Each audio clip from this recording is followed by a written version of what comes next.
It was certainly outside of what would normally happen, where people would rise to speak for it before people speak against it. And then suddenly it had been passed on voice votes. And a lot of us were really confused. For something this big, it should be on the record. I wasn't expecting to be the Norma Ray of public education. I have a lot of other interests, and we've lost the trust of the entire education system as far as I can tell. Hello, Vermont. I'm Andy Julo. And I'm Joanna Grossman. And this is There's No Way in Creamy. Vermont Politics, Culture, and Beyond. Thanks for joining us.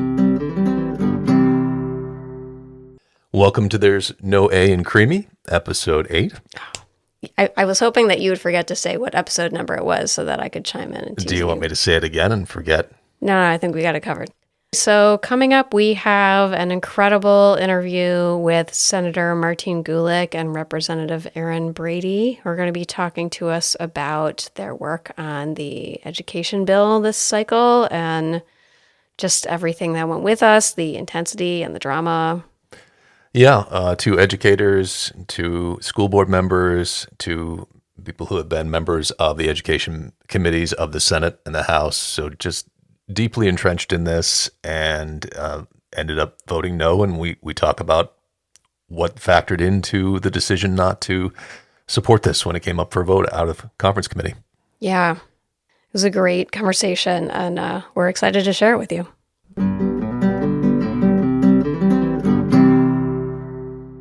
Hi, folks. Welcome back to There's No Way in Creamy. We're so excited to have Representative Erin Brady from Williston and Senator Martine Gulick from Chittenden Central here with us. Thank you both so much.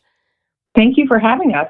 Yeah, of course. So we are here to talk about the end of session and everything that happened with the education finance bill. And we're really excited to talk to both of you because in addition to being legislators, you're also members of your school board, which to me is like so amazing that you do both things independently. They're incredible. And I just really appreciate that. And I'm wondering, so actually, like, fun fact, Martine and I go kind of way back because when my kiddo was little, I was really involved with heckling the school board on various issues. And Martine was amazing about how she handled it. And we became friends over the years. And I would love it if each of you could share with us a little bit about your history with education policy and how, that's informed you as a legislator. Erin, you want to start? Sure. Thank you very much. I've said this several times on the House floor. Public education is my life's work. I actually landed a job in D.C. with a senator from my home state of Minnesota right out of college and ended up being the legislative assistant on education policy, one of the few senators who voted against No Child Left Behind.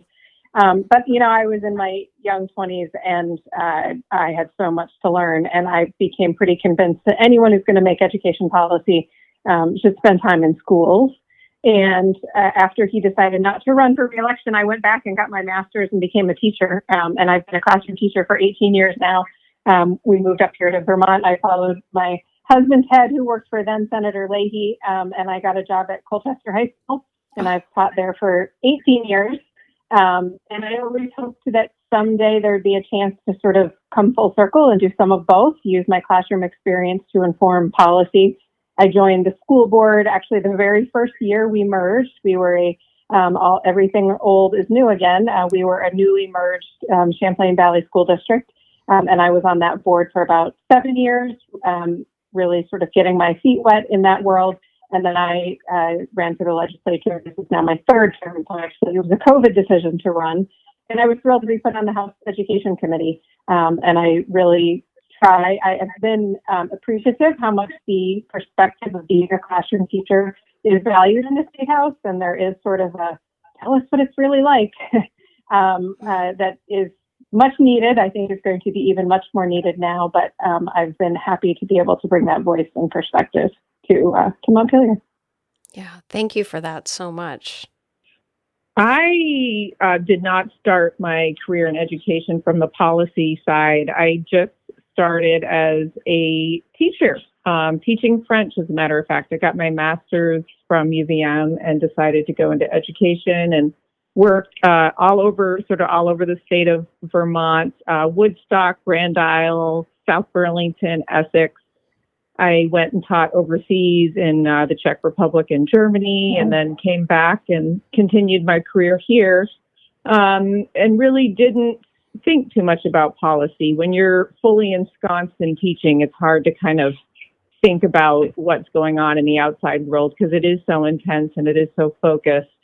But as as the years passed in my career, and my kids were here in the Burlington School District, I decided to get more involved. And I think, Joanna, you and I met when there was an issue around preschool in the city. So I was a little troubled, I guess you would say, by some of the things that were happening in the Burlington School District. And that's when I decided to run for the board. And that was about 8 years ago. And then as part of that, I took the Emerge program, which you are very familiar with. And Emerge really ultimately brought me to running for the legislature. And that's sort of that's my evolution. Thank you for sharing that. Yeah. Educators, school board members, legislators, and parents of public school children as well. Yeah. Yes, I have two kiddos that will be a seventh grader and now almost a 10th grader in my house. Yeah. Aww. That's what pulled me in, is being concerned about my kids' education and going to a school board meeting, and then the next thing you know, somebody's asking you to run. Yeah. Watch out when you go. Yeah, I don't know if you guys know, you're in good company because Andy was a former school board chair. Yeah. So all those perspectives is why we're excited to have you on the program today. And you were on the House and the Senate floor last Monday for the vote on 454. Erin, could you walk us through what you saw during that session and what happened? I was listening, and it was confusing to follow. It was it was a difficult day, and I will be honest, I cried on and off for 2 days afterwards. I went into Monday knowing that I was planning to vote no because of both, and I'm sure we're going to get into this, but both some of the policy changes that were made over the course of the conference committee and the politics and some of the process that were revealed throughout that. School board members met with us while they were also juggling their own kids' graduation and really hashed out every detail to be clear about the decision that we were making. But I was clear going in on Monday that I was voting no. And I knew that there were a lot of Democrats in the House that were going to vote no. I didn't know exactly how many. I knew that there were several on the House Education Committee, which was particularly important and troubling to me because I think we tried really hard to do the best we could with what we were given this session. And so when several of us independently arrived at that was a pretty big indication for me of sort of where we had landed. So, my expectation, naively, I guess, was that something of such big importance, that certain things would follow the normal flow on the floor that I was accustomed to. That there would be speeches in favor and that there would probably be speeches against. And I certainly was transparent with my caucus, with leadership, with the chair of House Education, Peter Conlon, who's become a really close, we have a close working relationship, and it was really hard to tell him that I had to vote no. And so I was trying to be very transparent about everything. I think many of us were, and I assumed until the last minute that this would sort of go both ways and that the process would follow as usual. And I didn't naively expect that, that there are rules that you can use to your advantage in certain moments. And so I was truly confused as to what happened in the moment on the floor. And I'll take full ownership of not knowing the exact rules enough to react fast enough in the moment. But I also, have to sadly say it was revealing to me of not necessarily being able to trust everyone around me. I was looking around at very seasoned members, former members of leadership who were shocked and confused as to what had happened when the motion to, this is such inside baseball, but, the motion to essentially find the Committee of Conference report objectionable, I think is the word, because a lot of new stuff got brought in, which is technically against the rules. But of course, the legislature does what they want to do. And so when there was a vote on that motion, you know, I actually tried to encourage Brett McCann not to do that. I said, let's just vote on, you know, they're going to get the vote. Let's just vote on the merits of the bill at this point. And I have a really good relationship with her, and I tried to encourage her not to. She is steadfast in her beliefs and could not be convinced. So credit to her. And I did this sort of party line thing, which is to say, nope, we've said we're going to actually vote on the bill. So I voted against that procedural motion. I have some misgivings about that decision in retrospect, but there was so much sort of, because it was divided, they had to count it. It was closer than I think a lot of people expected. So it was a fraught moment, and everyone was pretty shocked and confused. And then we very quickly went on to the underlying bill. I think everything was, you know, by the books of what's allowed. It was certainly outside of what would normally happen, where people would rise to speak for it before people speak against it. And then suddenly it had been passed on voice vote. And a lot of us were really confused. I appreciate Representative Hedrick of Burlington sort of standing up, trying to throw a flag on the play and say, whoa, like this is too big a moment to not have people explain their position. And then for us to have at least a proxy vote of whether or not to send it to the governor. What's unfortunate, I think, is that for something this big, it should be on the record. I mean, there's plenty of states that every vote's on the record and you do it digitally, and we could go to that. But for something of this, this magnitude, it should be on the record. And that vote was, there were still a lot of Democrats who voted against it, but a few people walked out. A few people were confused. And some people said, well, it's already passed. This is not really the vote on 454. This is the vote on a procedural step to send to the governor. And so they voted differently. So it's inside baseball. I'm trying to move beyond that part of it as I explain it to folks in my community. But it was, it felt like an absolute gut punch to what had been a gut-wrenching session and process. For what it's worth, I mean, I know you're saying it's inside baseball, and it kind of is, but I also feel like part of our role here is to flesh that out a little bit for the average voter. Yeah. So I think, you're welcome to talk about that here, and I really appreciate you sharing that. Yeah, I mean, I saw a voice vote, and then there was a division, and then there was a roll call. So, Martine, more procedurally clean on the Senate floor, but you get this result that it is essentially carried by the minority party. What did you see happen on the Senate floor that day? Yeah, I think to your point, it was more straightforward than what happened in the House. We had been having conversations earlier in the day, and so it was clear that there seemed to be enough votes to pass the bill. I had made it clear that I was going to be a no vote, having voted for the Senate version of the bill that I thought had some merit. I certainly was not going to vote for the bill after having watched the conference committee procedures, and also just in light of what ended up being included in the bill. So I was going to be a no vote. I made that perfectly clear, and I worked to sort of help my colleague, Senator Vyhovsky, formulate the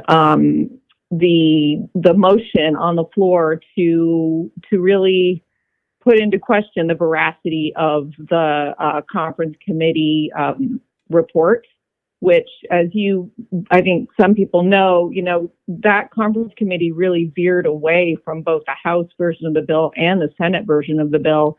And if you look at Mason's rules, there is a rule that says actually conference committees should be confined to what's in the bills that they're debating. So she and I sort of went through with also, Ruth Hardy was sort of helping us on the side, but the two of us went through the side-by-side bills and looked at all of the times that conference report veered away from what was in there. And, we decided to, and ultimately Senator Vyhovsky made the motion to call it into question. So that happened. And then the pro tem asked that we suspend the rules to go ahead and vote on the bill regardless of the question report. And we didn't have the votes in the end. We only needed a quarter of the body to support the bill. the procedural motion, but in the end, we didn't have that. So the only three of us voted for it: Senator Hardy, Senator Vihoski, and I. So that didn't go anywhere. So then we went to a vote, and I did call for a roll call immediately because I knew that I wanted a record of people's vote on this incredibly important body of work that we were voting on. So that was kind of what happened in the Senate. Pretty unusual.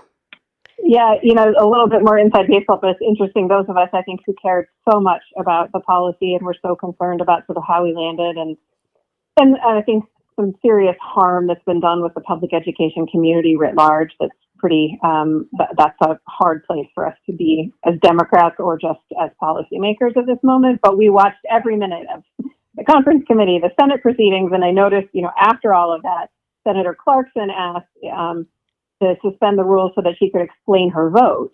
And apparently, vote explanations are a bit different in the Senate than the House, which I learned. And the pro tem denied that request. That's really low. Like, at least things still function a little bit more respectfully in the House. This was an hour or two before our quick voice vote. And so it just feels a bit like, that the Senate has struggled a lot with just the functionality of the relationships.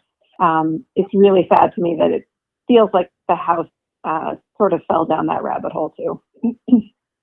Yeah, and it was strange on the Senate side that both the pro tem and the majority leader voted against the majority, and they voted with the minority. So that felt strange, which is certainly not helping my identity as a Democrat right now, to be honest. Mm. I understand that. This is a difficult question, but I mean, just like you guys, I've also been on the receiving end of a lot of educators and a lot of parents and a lot of folks in the education community who were deeply opposed to this bill and were very upset about it. And I guess I feel like what I'm wondering is, were your constituencies, do you feel like they were represented? And if not, whose were? I mean, I can speak for myself. In my district, which is Burlington, Winooski, Essex, and a little bit of Colchester, I mean, I don't think I got one email telling me to vote for this bill. Not one phone call. It was across the board, folks expressing their angst and their worry about what this bill was going to do to education and ultimately to our communities, right? And it was interesting because none of the emails were kind of like cut and paste messaging. They were all unique. They were all personal, and they were all very heartfelt. And some of them were really well researched. So I took them to heart. I'm still in the process of responding to all of them, but I ultimately, I had to listen to my own moral compass, and I had to listen to my constituency. And for me, it was easy. That was easy. Yeah, I think it was pretty similar for me, and certainly an overwhelming 120 some emails, sort of in the last 12 or 24 hours before the vote. Luckily, I had sent my lengthy explanation of why I was voting no before the voice vote, so that hopefully they understood what my intention was, regardless of some of the procedural moves in the end. I think that there's several sort of tragedies of where we've ended up, but I think that the public education community was well represented throughout this process. And I think that leadership on both sides had committed us early in the session to education reform this year, because the governor had demanded it this year. And how do we do it well? Because there are underlying structural issues. And I've listened to your podcast. You've laid them out well. Like, I do believe there is a need for education reform on some levels in this state, but we have to get it right, and we have to do it carefully. But there are systemic issues, and I hope that we don't all lose sight of that too in how everything has transpired now throughout this session. One of my concerns, to be a bit more parochial about it, is that I'm concerned Chittenden County and large districts that are generally at scale are not particularly well represented in this process. The committee of conference, I don't think represented Chittenden County at all. And I think the foundation formula issues that are very real for Chittenden County, which is a large percentage of taxpayers, were not fully worked out. And we were sort of told to just, go along with it. We'll get it figured out. We'll work it out. And there's too many questions. There's too many big unknowns. And I'm concerned that there's a potential here for continue to see big tax increases, particularly in Chittenden County, and big school cuts, particularly in Chittenden County. And in my darker moments, I think, wouldn't that be convenient for some people's political plans to really, really strike at the heart of the Democratic base in the state? So you got a little bit at the urban and rural divide, and there's lots. Education doesn't always fall along partisan lines, but it seemed like it was difficult for Democrats to get on the same page on this bill. Why was that? I'll chime in. This is a complicated and historic issue in the state of Vermont. I'm putting that in quotes. I think for some Democrats, the idea of school choice is something that, although very antithetical to me, to Democratic values, it's something that is kind of accepted in the state of Vermont. In fact, while I was listening to the conference committee, there was a lot of talk about the 150-year-old precedent that we had in the state of these historic academies and how we have these non-operating districts that have to send their students to these private schools, and that it's really important to allow each kid to have their own special school and school experience.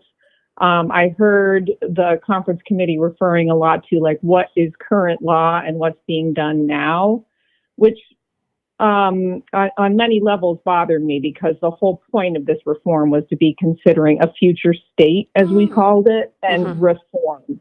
So anything that's happening now or that's happened 150 years, to me, should sort of be moot. It's not part of what we're doing. But anyway, I've thought about this a lot, and it just seems to me like there is this sort of unwritten rule in Vermont that if you are going to move up in the ranks of politics, that you need to be either ambivalent or supportive of this public-private divide that we have in the state. In other words, you need to support both. And as you know, they're both very different, right? Our public system is guided by Title 16. It's got very strict and stringent laws around transparency and equity and accountability. And then you've got the 2200 series, which is, a document basically that governs our private schools. So it's very odd. And honestly, I didn't really understand it until I got into the legislature. I wasn't expecting to be the Norma Ray of public education. I have a lot of other interests. But I feel as though I've been placed in this position to really, fight for what to me is one of the most important common goods that we have in the United States. So I'm very passionate, as is Representative Brady, about trying to maintain it and help it thrive in our small state. I think there's a politics thing and a policy thing here. And that, in addition to what Martine has said, a rural schools alliance was quickly formed, sort of their, what they were pushing for or not seemed to change quickly, where they seem to have leverage seemed to change quickly. And, it's everybody's right, certainly, to do what you can to, represent your area. I wonder what the response would be if there was ever a suburban school alliance formed. It feels like there's a little bit of a, it is okay to defend rural schools regardless of their rurality, whether it's by necessity, by choice, whether they're, and it is not necessarily the same to defend larger schools and districts that are at scale. And that, that I think I've become a little bit more cynical about that over this session.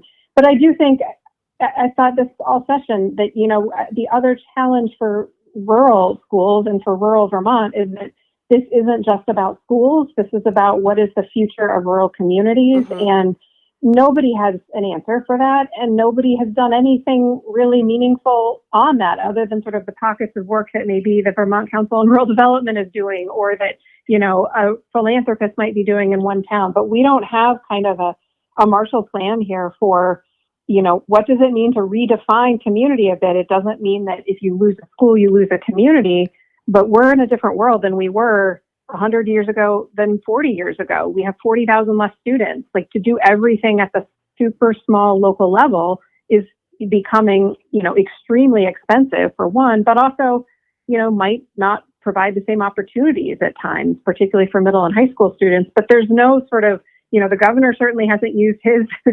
his power to really help rural Vermont re-envision, how do you define community differently? How do we see ourselves maybe slightly more regionally and not quite so teeny tiny? I came from grew up in Minnesota, and so I'm still 18 years here in Vermont, but there's still like a little bit of shock and awe around every corner sometimes of just how much there is local identity, local control, and how much that drives. It's almost a cultural as much as it's a policy thing. And I think, until somehow we all get our arms around that better, I don't know if it's going to take, resources. Who leads that work? Is it the RDCs? Is it is it a governor? But some other ways to, I've heard one rural school advocate who I value tremendously say it's almost like death with dignity in communities to transition to the next thing, to acknowledge loss and change. And it's hard. It's hard for all of us. I'm watching my district change, and it's hard. We've lost 80 positions. People are feeling really down in my district. That's hard to watch. I understand change is hard, but how do we help people and help the state envision the future and not just what we're losing? Yeah, I think one of the unfortunate things about this is we've had to treat education like it's a standalone issue, and it's really wrapped up in housing, healthcare. All of these issues are really connected, and we had to act like they weren't to fix it all and try to fix it all in 4 months. Yeah, I mean, it was, I really appreciate you naming that, Erin. I mean, right out of the gate with the governor's state of the state, he was fanning the flames between the rural, urban, you know what I mean? Divide. Vermont. Yeah, like Chittenden County and the rest of the Vermont. And like kind of just like fanning this like animosity. And I remember sitting and watching that and thinking, oh, that's not cool. We're trying to work together here and build a better state. And I just, that hurt my heart a little bit. So when Andy and I were campaigning for his Senate race, I mean, just like when you guys were campaigning during the election season, the thing we heard about all the time was taxes, right? Like, this wasn't like a surprise. Like, we all knew this was something that people were super concerned about. And I guess we felt like then, and then again the day after Election Day, and then again at the beginning of session, I mean, something that kind of drove us a little crazy was like, why didn't the Democrats walk in the door with a plan? And like, I wish I had the answer to that. And I'm sort of curious if you guys do. I mean, I hear what you're saying, Joanna, and I share frustration in that. I feel as a fairly new legislator, from the moment I stepped into the state house, the governor has owned the narrative in so many ways. And it's frustrating to be always like in reaction mode. We're always reacting to the narrative that he's setting. And to me, the rural divide narrative has been around for years. It sort of heightened this year with education, but I think it's something that has been seeded and cultivated for many, many years. And so, it's really hard to try to, to bring change when you're constantly reacting. And that's exactly what we ended up doing this session. We being leadership, invited the governor to propose an education plan. And then a couple of House members put together a bill, and then we spent the whole session reacting to that bill and reacting to the governor's proposal, which to Representative Brady's point, that's not how you do education reform. If I don't know if we're going to talk about the Commission on the Future of Education, but that was a body that was put together that would have been well poised to actually do education reform and present something holistic and community driven that, just would have been more healthy and would have been more positive for the whole state. Yeah, I think the commission's such an important point. I think because some of us who, created that sort of at the end of the previous year, knowing, we had sessions in House Education, many of them joint with Ways and Means. We had over 150 witnesses from across the state. We had open sessions to listen to over 40 members of the House, Democrats and Republicans, of just sort of in response to the property tax issues of last year, but also the long-standing, many of these things are the same conversations were happening 5 years ago, 10 years ago, 20 years ago. And the commission was sort of, okay, at the time we didn't have Zoe Saunders. We had, the secretary had sat empty. The Agency of Education it's been hollowed out as an agency. It just lacks, enough professionals to do the work. So that we don't have that to sort of lead. The State Board of Education's become super politicized and is also a part-time, not even part-time, volunteer board with no resources. They can't lead on it. It's like, okay, we've got to create some structure to lead on it. And so we created the commission. So I think some of us kept hoping that would be allowed to bear fruit. I think the other challenge is I don't know that a part-time citizen legislature is equipped to handle huge systemic issues. I think we cobbled things together as best we could by February, March, as we saw the writing on the wall, like Martine said, like we had fallen in completely lockstep with the narrative. But this kind of work, would it have taken a facilitator, a consultant, somebody before the session, some more resources, certainly around analyzing a lot of the fiscal pieces, to do something this big, again, as a part-time citizen legislature. I'm in the classroom full-time until the day that we go into session, and I save my 3 discretionary days to try not to miss the first days of the session. I'll do some work out of session, and I try, but I have another job. A lot of people have other jobs, and we're technically not even there then. We're not, people haven't even been sworn in yet.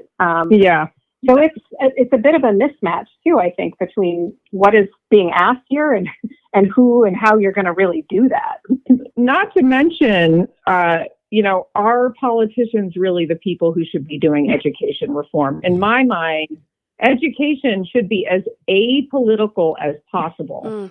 And as I said earlier, to me, public education is an absolute tenet of democratic values. And I know that there are parts of our state, parts of the country where the Republican majority is really interested in privatizing education and is really interested in expanding vouchers.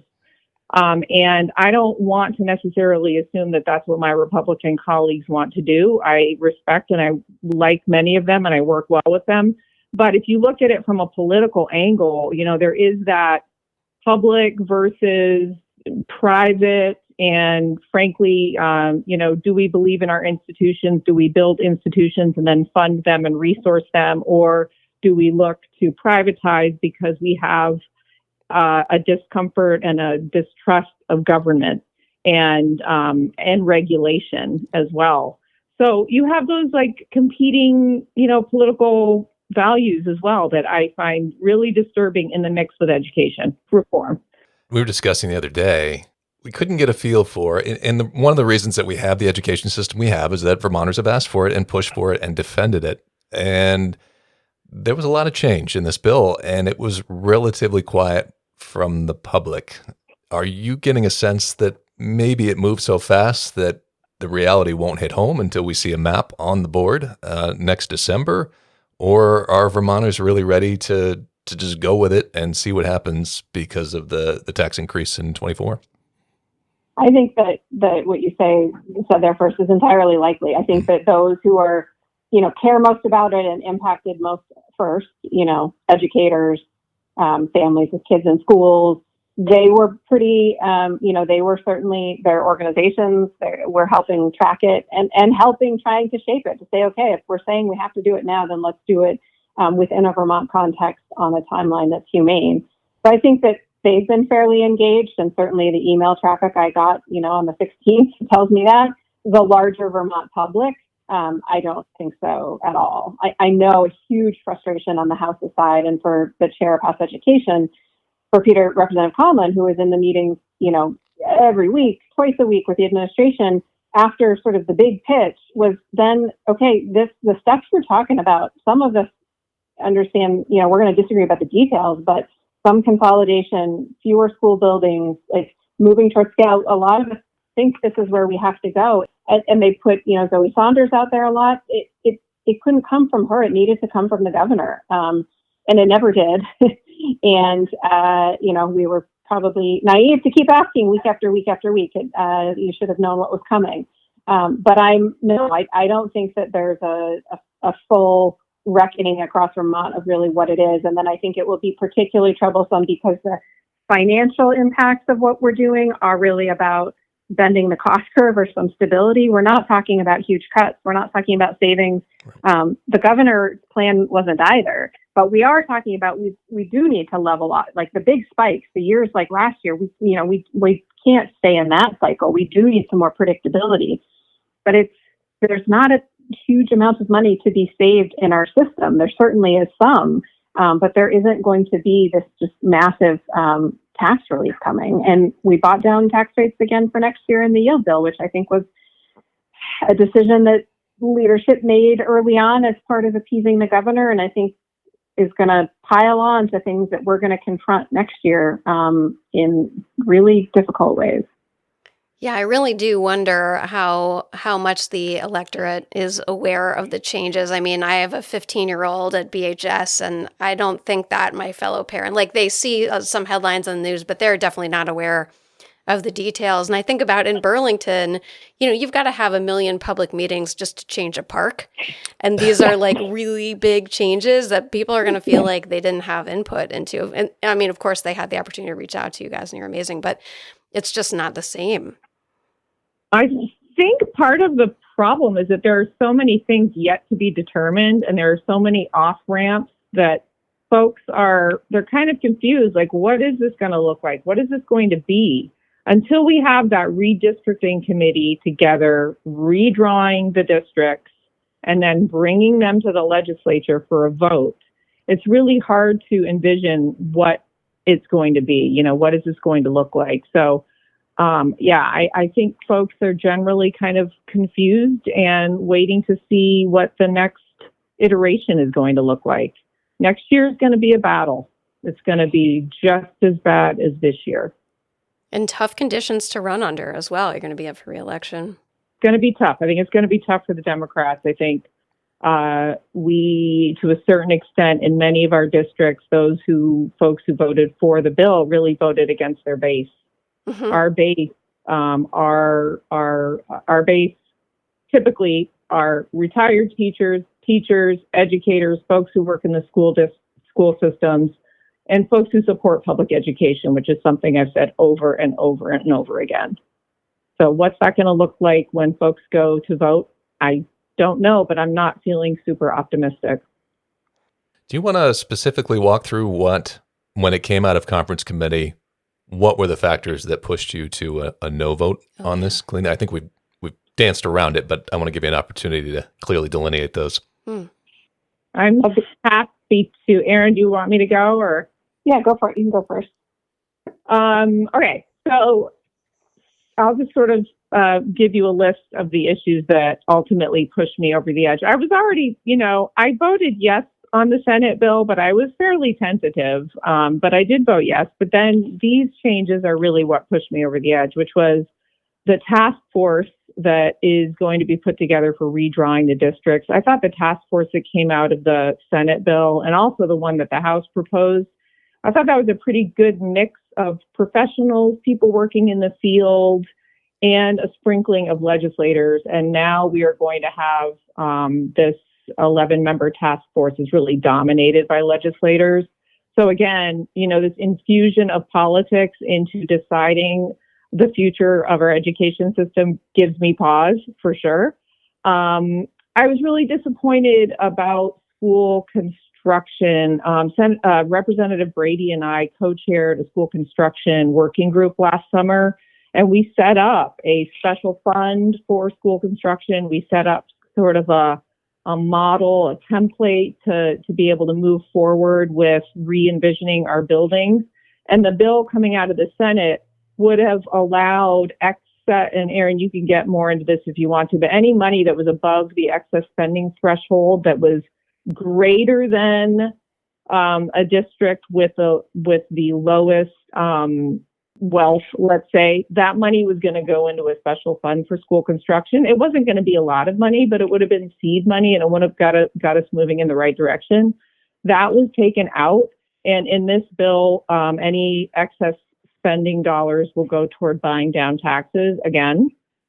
The report from the conference committee shortened the timeline, which I think is extremely dangerous and extremely problematic. This work needs to be slow and deliberative and thoughtful. The process itself, as I mentioned earlier, was deeply flawed, and we've lost the trust of the entire education system, as far as I can tell, because of the process. Again, just in terms of my constituents, I felt as though I needed to listen to their voices.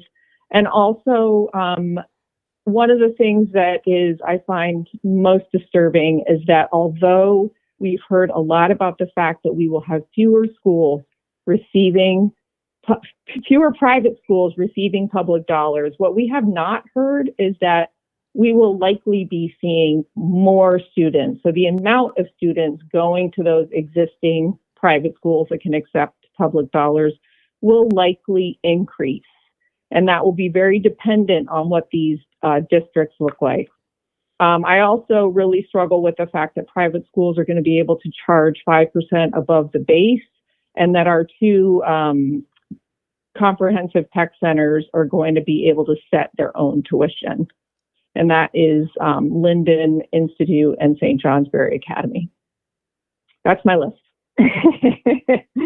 Yeah, it's pretty similar to Martine's. I think, the sort of politics process side, it was the composition of the conference committee, and then the way it was conducted was just so egregious and only got more so as time went on. And to not see that we could at some point say enough and walk away.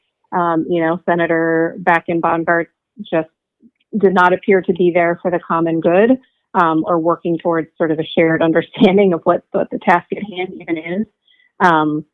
And then in the sort of, fine details of the actual bill, I helped, quite a bit on the House side craft the House bill that we eventually passed through the House in late March, and supported it, but certainly with trepidation. And it really had three pillars: that we've got to move to scale, we need more statewide cohesion, and we need state level governance and adequate support of a system. If we're going to do less things locally, you've got to have the capacity at the state level to do professional development, to do the things that now every single school and district is doing on their own in duplicating efforts.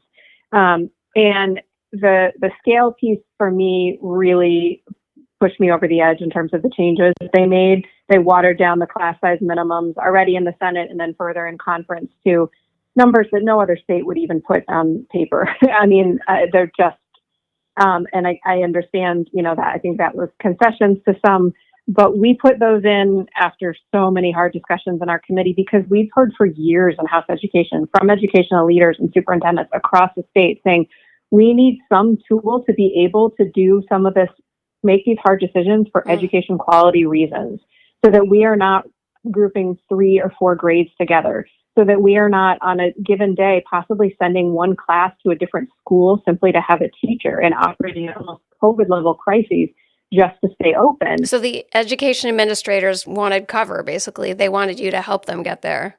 They have wanted class size minimums for so long. It's a different environment, than when they get so small. So losing so much ground on those class size minimums, and then taking out, it was literally just intent language. So nothing actually happening, just putting in language that is our intention to move towards regional middle and high schools. And at those grades particularly, scale is more important. You can offer more. Kids benefit from being around more. There's so much educational research about it. And that even the intent language was taken out. And then the other piece about scale that it ties to what Martine's talked so much about is that in the future here, next year, and as we transition, if schools close, that it was in the House bill that the students and the dollars stay within our public education system, that you would designate a few schools where those students would go, but a town doesn't close to then go to choice. And that's going to be a really important measure in these few years here so that we don't continue to scatter dollars further and to to create different opportunities for different kids. Some kids can access some of the private school options because they're going to need a ride. They have to fill out an application. They have to go on a campus visit. I mean, they're small things, but I know as a teacher, every teeny tiny little piece you put in place, I can guarantee what students are going to be able to access that and who is and who is not. And so having taken that piece out too, it felt to me like we've sort of lost the thread here on scale and our big challenges. And we're just doubling down on district consolidation. And one of the challenges we heard again and again at Act 46 was that it was only about district consolidation. It wasn't about the number of buildings. It wasn't about how many kids are in a classroom. And so, we have these kind of supervisory unions and these sort of Byzantine structure. And I worry then these new districts are going to have hugely consequential decisions to make. So we haven't done anything to really help them on class size and school size, but they're only going to have the foundation formula they're going to have. And so you're going to have really intense hard work happening in these new boards. That depending on how many districts we end up with could be very political. It could be bigger districts than Senate districts. So that whole just kind of complete retreat on scale, from a policy perspective was really my biggest challenge. And as I said at the beginning, that I think some of the foundation formula work, even coming out of the House, needed more work. Special education, we've already undergone huge special education changes. And the things that are put into the foundation formula, there's a lot of concern in my district that's been on the forefront of implementing the last time the state said you have to change everything, Act 173, saying, well, now we're going to lose even more again.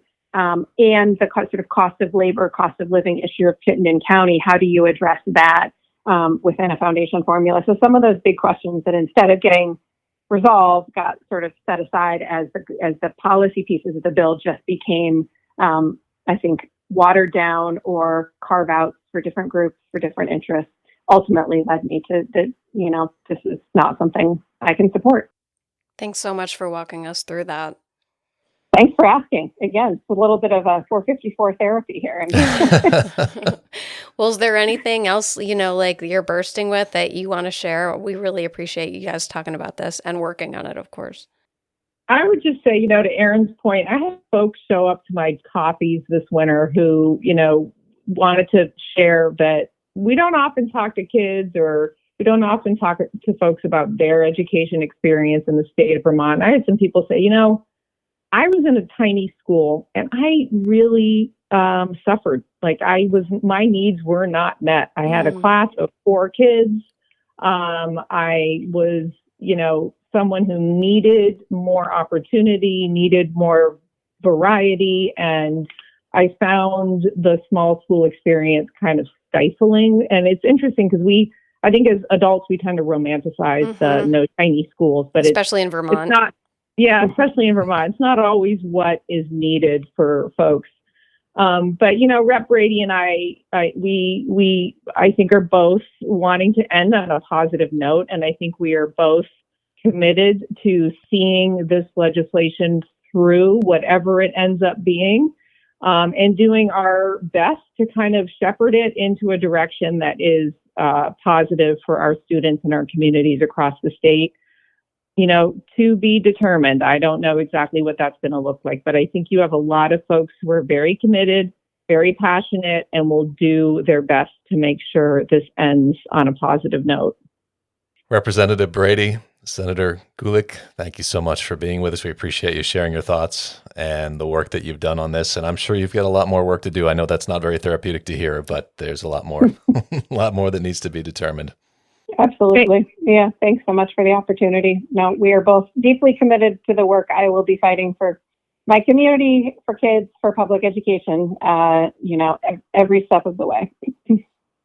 Thank you for inviting us to talk about this. Much appreciated. Absolutely. Thanks for being here.